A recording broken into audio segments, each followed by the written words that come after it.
Gente, boa noite. Eu me chamo Bruna, eu sou pedagoga de formação e contadora de história por descendência ancestral, vamos dizer assim. Então, hoje nós estamos abrindo essa semana com essas atividades. De antemão, estou muito grata pelo convite de hoje vir fazer essa vivência com vocês sobre a contação de história. E hoje a gente vai conversar um pouco de como é que a gente percebe a contação de história. E aí, quando a gente fala em contação de história, a primeira coisa que vem à cabeça é alguma história que um avô contou, que a própria professora contou em sala de aula, ou que alguém sempre está contando história. A gente está o tempo todo narrando. E aí eu costumo pensar de que a contação de história ela vem com uma comunicação com o mundo, né? A gente precisa verbalizar, a gente precisa contar as nossas histórias.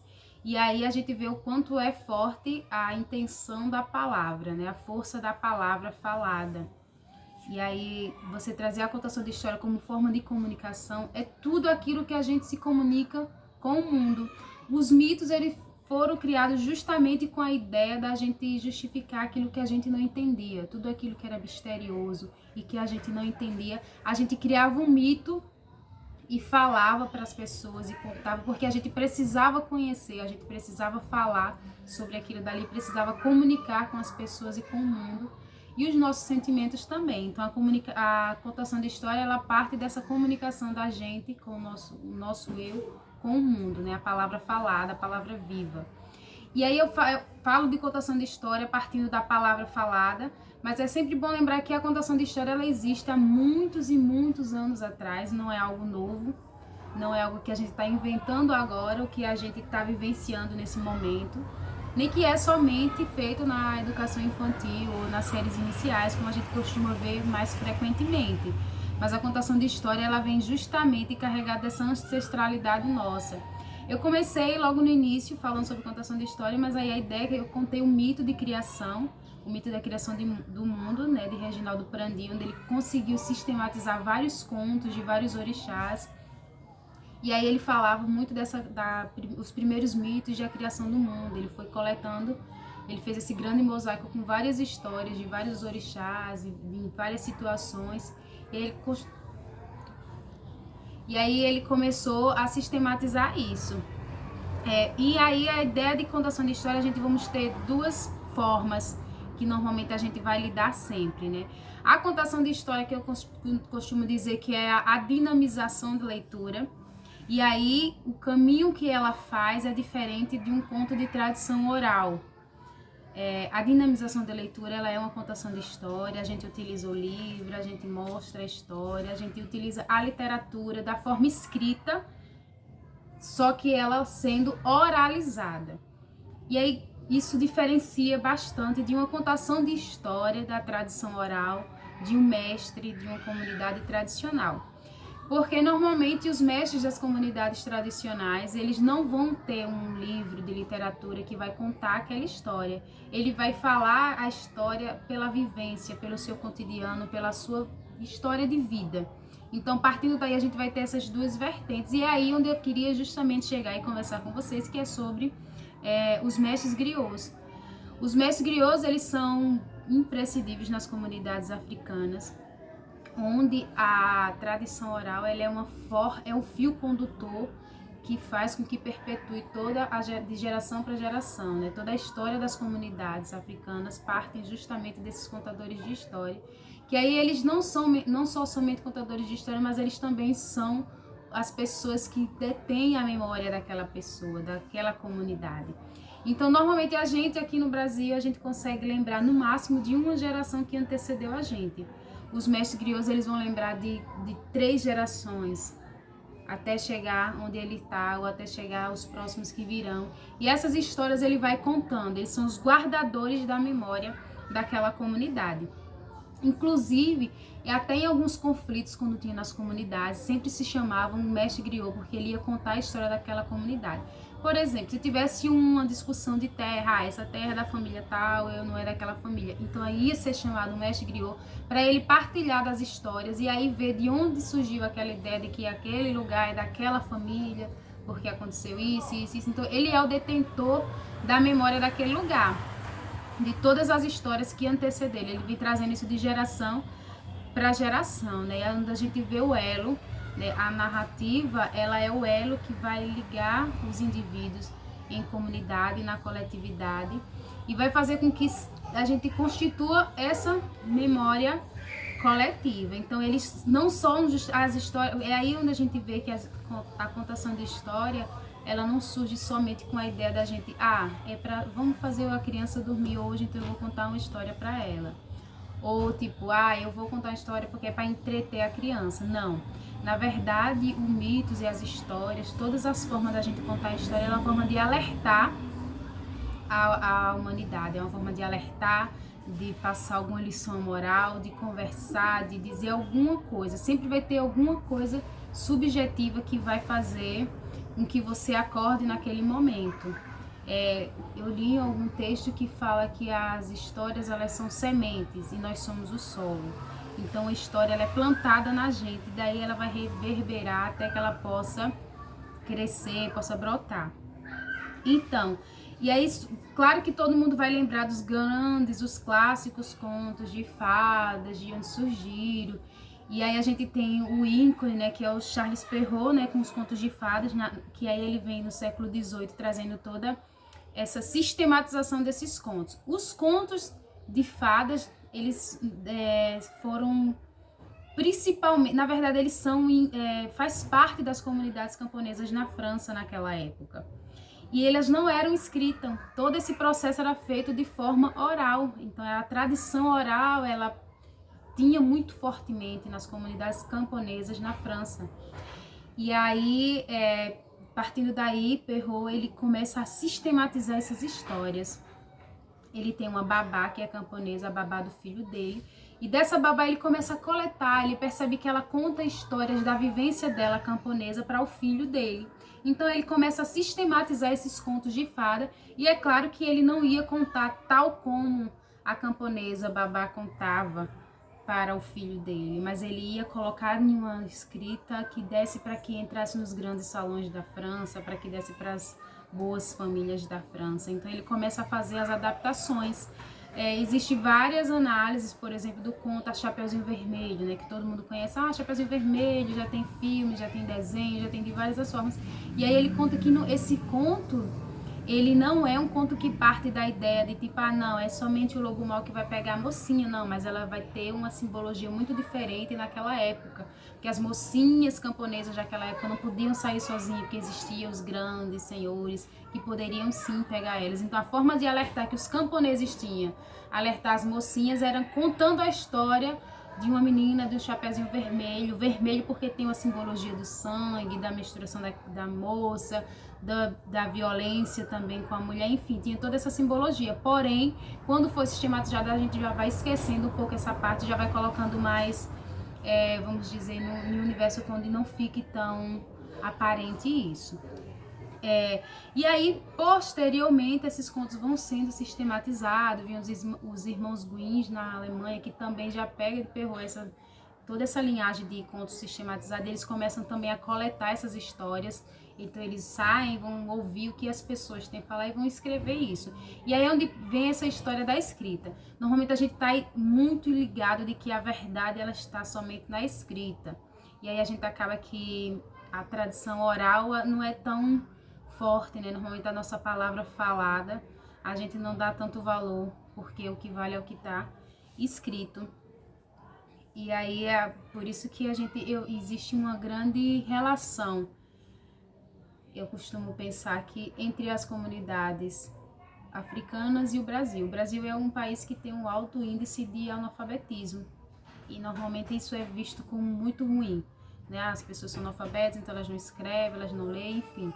Porém, existem muitas comunidades onde, mesmo as pessoas sendo analfabetas, mas existe um grande grau de memória. As pessoas conhecem muito bem a história do seu lugar, conhecem de onde vem, estão fazendo esses caminhos, mesmo não tendo o domínio da escrita nem da leitura, porque nas comunidades onde o processo de escrita eles são menos, a memória e a oralidade eles são muito mais fortes, porque a sua forma de comunicação, né? A gente começa a enxergar o mundo a partir daquilo que a gente vivencia. E aí essas histórias, elas estão em várias partes do mundo, em vários momentos, não só da forma falada, da palavra, né, da tradição viva, que Ampantebá fala no seu texto, né, o que é a tradição viva? É justamente esse processo da palavra falada, passada de geração em geração, né, que vai perpetuando o caminho daquela comunidade, o caminho daquelas pessoas. Mas aí existem várias outras formas de histórias sendo contadas. As pinturas rupestres também são desenhos que estão lá, mas que estão contando uma história daquela época, uma história daquele cotidiano. Existem histórias que foram passadas de geração em geração há mais de 3.000 anos, né? Que as pessoas começaram a pesquisar e viram que um mito, uma história que se conta nessa comunidade, em tal região, em tal continente, ela também tem uma história parecida, com os mesmos personagens, com nomes diferentes. Existem histórias que estão desenhadas, né? Não é somente na palavra falada, mas existem desenhos que falam sobre histórias, que estão também contando história. Então existe toda uma questão do gestual, da palavra, do desenho, da cor, isso tudo está contando a história, né? A gente vai percebendo dessa forma. Então, a contação de história, ela tem sua gênese na expansão do ser humano e o conhecimento de toda a espécie que é transmitido de boca a ouvido. E aí eu costumo falar sobre isso por conta que nessas comunidades africanas a gente herdou justamente isso, né? Toda a história brasileira ela é pautada, não dá pra gente falar sobre os mestres griots sem fazer referência da África, foi de onde a gente herdou. Então todo esse nosso costume de contar a história, nessa forma de contar a história, isso tudo é herdado do nosso lugar, né? Do lugar de onde a gente tem os nossos ancestrais plantados, né? Que vieram de lá. Então, é por isso que a gente sempre vai ter essa expansão e essa forma de conhecimento, né? O nosso conhecimento, ele é pautado na nossa fala, na palavra que a gente vivencia e na palavra que a gente conta. E aí, nas sociedades orais, né, nas comunidades orais, nas grandes comunidades africanas e nas comunidades tradicionais aqui no Brasil também, que não é apenas só a função da memória que é mais desenvolvida com essas pessoas, né, mas toda a ligação do ser humano com a palavra é mais forte. E aí ela vem numa simbologia espiritual, simbólica, enfim, a palavra falada, né, o verbo tornou-se carne, né, quando a gente vê nos textos, enfim, essa ideia de trazer a palavra com toda a força, com toda a energia e sentimento que a gente traz nas palavras que a gente fala, na história que a gente conta. Então eu costumo dizer que não dá pra gente desvincular ou dizer, não, não conto história não, isso é pra artista. Não é para artista, porque a gente tá contando história, a gente sempre tem uma narrativa, né? Se a gente tá no bar, na mesa com alguém, a gente tá contando uma narrativa, a gente tá contando algo que aconteceu com a gente. Se a gente vai em uma comunidade, no fim de tarde, senta na porta de um morador de lá, ele vai contar uma história, ele vai te passar uma vivência, né? Ele vai falar um pouco do seu cotidiano. Claro que a gente vai perceber diferenças, né, da gente contar uma história na mesa de um bar com um monte de amigos, a gente vai perceber a história de um mestre griot em uma comunidade que vai trazer justamente essa vivência dele em comunidade, né, as histórias que ele foram contando. Então, assim, existem várias comunidades que sempre vão ter essas pessoas que vão contar e que vão deter a memória daquele lugar, né, que vai passar o seu saber de geração para geração, né. Isso foi se quebrando, né, com o avanço das tecnologias, com o avanço de muita coisa. A contação de história, ela não foi que foi se desvirtuando, não é isso, mas ela foi caindo em desuso, né? A contação de história, ela passou a não ser mais o meio de que a gente trata e que a gente passa de geração em geração, mas foram acontecendo outros meios tecnológicos que a gente foi encontrando, mas que ainda assim é a contação de história, né? É a presença da palavra, a presença viva da palavra.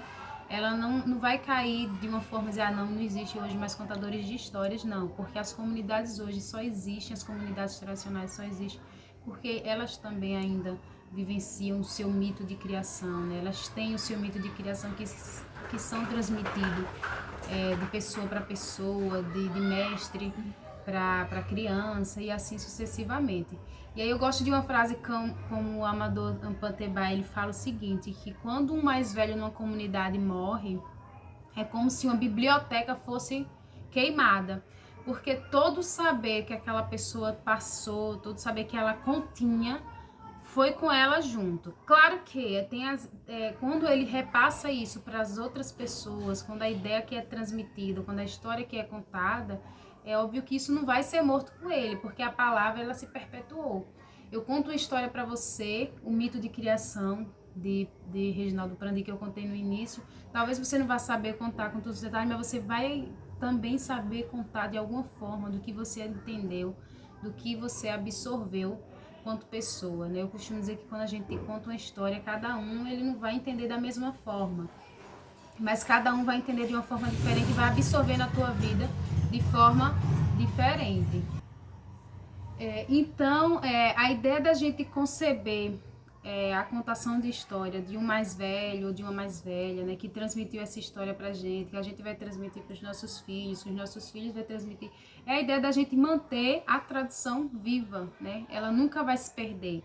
Mesmo que que as pessoas morram, a palavra ela vai continuar sendo repassada, ela vai continuar sendo direcionada de boca a ouvido para as pessoas. E aí a ideia de você trazer o seu mito, né, o mito de criação de cada pessoa no centro da roda, trazer o seu sentimento, trazer sua vivência no centro da roda e dizer, não, o meu mito de criação é esse, a minha história em comunidade é essa, que foi passada pelo meu ancestral, né, passada pelas pessoas que me antecederam. Então, isso é um pouco do que do que eu trago para vocês sobre contação de história, né, sobre toda essa vivência, né, que a gente acaba tendo, não só nas comunidades de onde a gente veio, mas a gente vai aprendendo no caminho, a gente vai encontrando pessoas que vão nos ajudando, vai encontrando mestres que estão nos lugares mais próximos da gente. Eu nem falei no início, mas a contação de história, ela chega em minha vida de uma forma... Na verdade, eu sempre tive uma vivência em movimento, né? Eu sou filha de uma ONG, né, comunitária, e a contação de história justamente apareceu de uma forma diferente para mim, né? Eu comecei com a dinamização de leitura, que era eu ler os livros e tal, e contava essa história. E aí foi nesse caminho foi quando me apareceu a tradição oral, e aí eu fui conhecer toda a história dos mestres griots que existem nas comunidades, né? Dessas pessoas, né? São griots por quê? Porque são os mais velhos da comunidade que detêm o conhecimento daquela comunidade e que ensinam aquela comunidade o seu mito de criação, a sua história, a sua memória vai se perpetuando, né? Então, por isso que a gente faz a reverência, né, aos nossos ancestrais, às pessoas que nos antecederam. E aí foi isso que eu tenho para partilhar com vocês. Espero que vocês tenham gostado, né, e que vamos contar mais história, que vamos vivenciar mais a nossa comunidade, né, que vamos fazer reverência a toda a nossa ancestralidade, né, a nossa força, a nossa vivência, né? Então, contar a nossa história, contar a história do nosso povo, né? Contar a história das nossas mulheres, da força delas, é a forma que a gente tem de trazer a memória viva delas e dizer que elas, sim, estão aqui e existem, estão sendo contadas e a gente está fazendo a reverência.